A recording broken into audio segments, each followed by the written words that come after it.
बिस्मिल्लाहिर्रहमानिर्रहीम। The blank page official में आपको खुशामदीद कहते हैं। अगर आप नए हैं इस चैनल पर तो सब्सक्राइब ज़रूर करिएगा और बेल आइकन को प्रेस करना ना भूलिएगा। मित्रों, पाकिस्तान के हवाले से मेरा हमेशा से ये मौक़िफ़ रहा है कि पाकिस्तान की सबसे बड़ी स्ट्रेंथ पाकिस्तान का न्यूक्लियर नहीं है। पाकिस्तान की सबसे बड़ी स्ट्रेंथ पाकिस्तान की आर्मी नहीं है। पाकिस्तान की जो सबसे बड़ी पावर है, जिस वजह से पाकिस्तान दुनिया के किसी भी ग्लोबल पावर के लिए जो है वो बहुत इंपॉर्टेंट मुल्क है और कोई भी उसको आइसोलेट नहीं कर सकता, उसको स्किप नहीं कर सकता, वो कार्ड असल में पाकिस्तान की स्ट्रेटेजिक लोकेशन है। पाकिस्तान को इग्नोर किए बिना कोई भी दुनिया की जो सुपर पावर है वो साउथ एशिया के अंदर अपना असर और रसूख बरकरार नहीं रख सकती। आपने देखा कि अफगानिस्तान के अंदर जितनी भी पावर्स आई, जीत हमेशा उसी पावर की जो कि पाकिस्तान के साथ खड़ी हुई थी। पावर मतलब वो सारी पावर्स हार गई जो कि एंटी पाकिस्तान थी। ग्लोबल पावर्स कितनी आई हैं यहाँ पे। इसी तरह अगर आप कंपेयर करें इंडिया की जो स्ट्रेटेजिक लोकेशन है और पाकिस्तान की जो स्ट्रेटेजिक लोकेशन है, तो ज़मीन आसमान का फ़र्क है। इंडिया के ऊपर एक तरह से इंडिया ब्लॉक है, चाइना की बहुत लंबा बॉर्डर है, चाइना का, नेपाल और भूटान साथ में। नीचे अगर आप देखें तो लंबा समुंदर है, दूर दूर तक आदम ना आदम की ज़ात, छोटे छोटे आइलैंड हैं और आइलैंड नेशंस हैं। तो इंडिया के पास ले दे के अगर कोई स्ट्रेटेजिकली वाकई में इंपॉर्टेंट कोई जगह है उनके समंदरों में तो वो अंडमान निकोबार आइलैंड है। अदरवाइज इंडिया के जो पोर्ट्स हैं या इंडिया की जो लोकेशन है वो यूँ समझें कि एक तरह से आइसोलेट किस्म का मुल्क है। स्ट्रेटेजिक लोकेशन के हवाले से मैं बात कर रहा हूँ। लेकिन अगर आप पाकिस्तान को देखते हैं तो स्ट्रेट ऑफ हॉर्मुज़, जहाँ से दुनिया के 80% ऑयल के जहाज़ गुजर रहे होते हैं, पाकिस्तान से थोड़ा सा ही दूर है। यानी अगर आप गवादर से बैठे हों तो सामने स्ट्रेट ऑफ हॉर्मुज़ है। तो इस हवाले से पाकिस्तान के बंदरगाहें इंपॉर्टेंट है।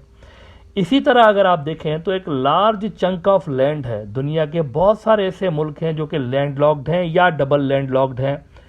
सेंट्रल एशिया की मैं बात कर रहा हूँ और अफगानिस्तान की। ये सारे मुल्क जो हैं पाकिस्तानी समंदर से कनेक्टेड हो सकते हैं। यानी यूँ समझे कि पाकिस्तान इनका दरवाज़ा है। और दुनिया की एक बड़ी सुपर पावर चाइना के लिए तो स्पेशली इंपॉर्टेंट है। अगर स्ट्रेट ऑफ मालाका बंद किया जाता है और अगर ये जो साउथ चाइना सी है यहाँ पर चाइना को तंग किया जाता है, यहाँ पर इनको इंगेज किया जाता है, तो पाकिस्तान उसके पास एक बहुत ही ज़बरदस्त किस्म की अल्टरनेट ऑप्शन मौजूद है। तो अब वो चाइना में एक बड़ी स्टडी हुई है, वो पब्लिश हुई है आज। साउथ चाइना मॉर्निंग पोस्ट ने उसके हवाले से बड़ी इंपॉर्टेंट खबरें लगाई हुई उस स्टडी के हवाले से। चाइनीज़ एक्सपर्ट्स ने ही वो स्टडी कंडक्ट की। उन्होंने कहा है कि काशगर जो है चाइना के दिंगियांग का, यहाँ से लेकर गवादर तक उन्होंने कहा कि एक रेलवे लाइन बिछाई जानी चाहिए और ये बहुत ही एक्सपेंसिव रेलवे लाइन है। $58 बिलियन की है, बहुत बड़ा प्रोजेक्ट है, $58 बिलियन। तो चाइनीज़ एक्सपर्ट्स ने कहा है कि ये एक्सपेंसिव है लेकिन जितना इसका वैल्यू है ना, ये उससे कहीं ज़्यादा वर्थ रखता है। वर्थ इसकी इसके एक्सपेंसिव होने से बहुत ज़्यादा है।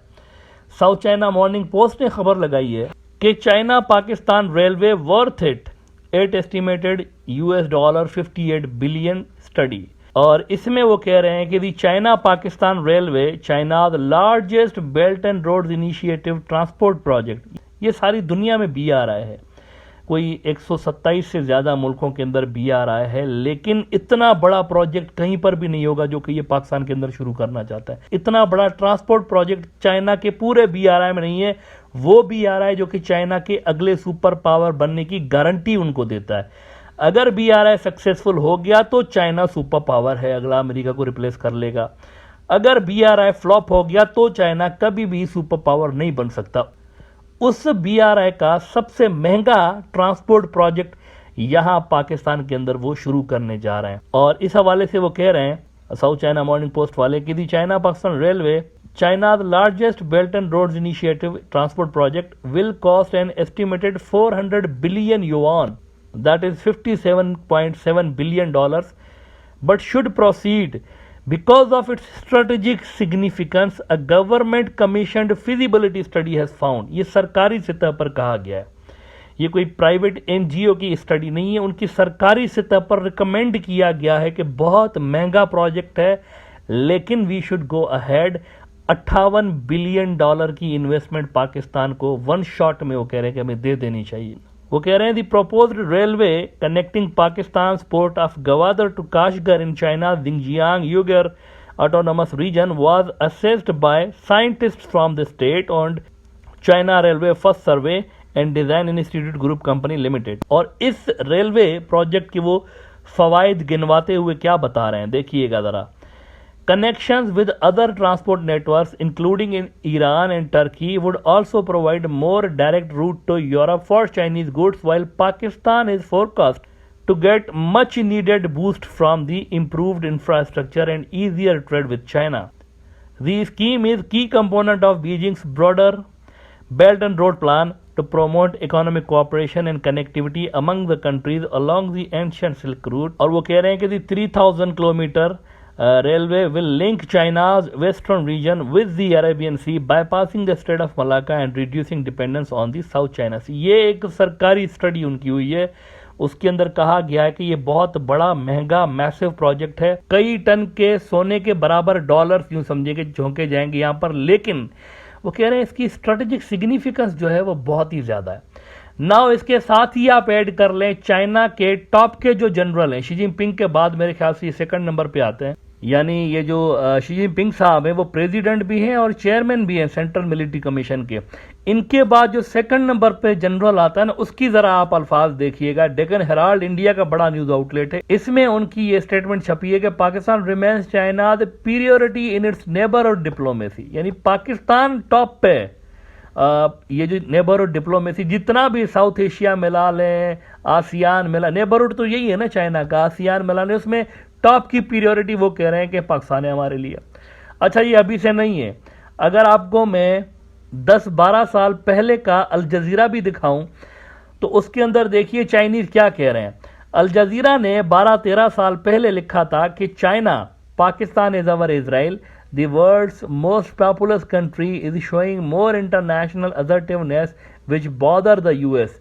ये वो दौर था जब पाकिस्तान के ऊपर शदीद अमेरिकन दबाव था, वहां पर अफगानिस्तान में जंग अपने उरूज पे थी, अमेरिका जीत नहीं पा रहा था, अमेरिकन को लग रहा था कि हमारे ना जीतने की वजह पाकिस्तान है क्योंकि ये अफगान तालिबान को सपोर्ट कर रहे हैं। तो जब ये उनके ऊपर प्रेशर डाल रहे थे और चाइनीज पाकिस्तान की सपोर्ट कर रहे थे, तो इस पे अमेरिकन डिप्लोमेट्स ने एतराज उठाया था कि आप इनको गैर ज़रूरी सपोर्ट क्यों दे रहे हैं पाकिस्तान को। तो उन्होंने कहा था कि जैसे आपके लिए इजराइल है ना, हर दौर में आप इनको अनलिमिटेड मिलिट्री सपोर्ट देते हैं, वैसे हमारे लिए ये है।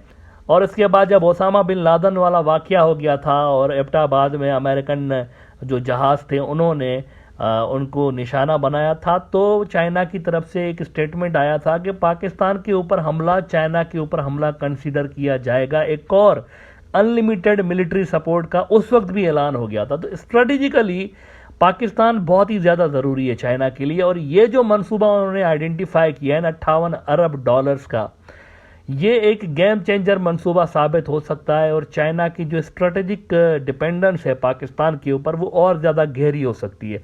और ये फिर पाकिस्तान के लिए बहुत बड़ी अपॉर्चुनिटी आ रही है अगर पाकिस्तान अपने मुल्क के अंदर मैन मेड क्राइसिस जो वहाँ पर क्रिएट किए गए हैं और दो टके के इश्यूज़ पे सियासतदान आपस में लड़ रहे हैं, अगर इनसे पाकिस्तान बाहर निकलता है तो एक बहुत बड़ी अपॉर्चुनिटी मेरे ख्याल से पाकिस्तान के दरवाजे पर दस्तक दे रही है, इसको अवेल कर देना चाहिए।